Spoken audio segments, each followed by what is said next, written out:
Good morning everyone, কেমন আছো সবাই? তো আজকে সকাল সকাল অফিসের জন্য রেডি হয়েছে। হ্যাঁ, আজকে আছে আমার মর্নিং শিফট।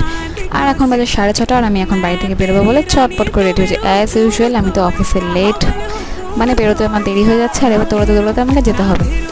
তো দেরি হয়ে গেল কি আর রেডি হবো না ঠিক মতন করে? বলো, সময় লাগলেও কিন্তু ঠিক মতন করে রেডি হতে হবে। তো চলো আমি চটপট করে বেরিয়ে পড়লাম। আর আজকে আমি তোমাদের সাথে শেয়ার করবো আমি সারাদিন অফিসে বসে বসে কী খাওয়া দাওয়া করি, মানে what I it in a day in my office. তো সকালবেলা দৌড়াতে দৌড়াতে অফিসে পৌঁছেই পেয়ে গেলাম 1 কাপ গরম গরম চা। আর চাটা আজকে একটু বেশি করে দিয়েছিলো, আর যার সাথে খেয়ে নিয়েছিলাম বিস্কিট। আর তারপরে আজকে বাড়ি থেকে বানিয়ে নিয়ে গেছিলাম একটুখানি ভাত ফ্রাই, ফ্রিজে বাসি ভাত ছিল, তো সেটাই আলু দিয়ে ডিম দিয়ে পেঁয়াজ দিয়ে ফ্রাই করে নিয়েছিলাম, যেটা খেতে অপূর্ব লেগেছিলো। আর পেটটাও অনেকক্ষণ ভার ছিল। আর তারপর খেয়ে নিলাম একটা ব্যানানা।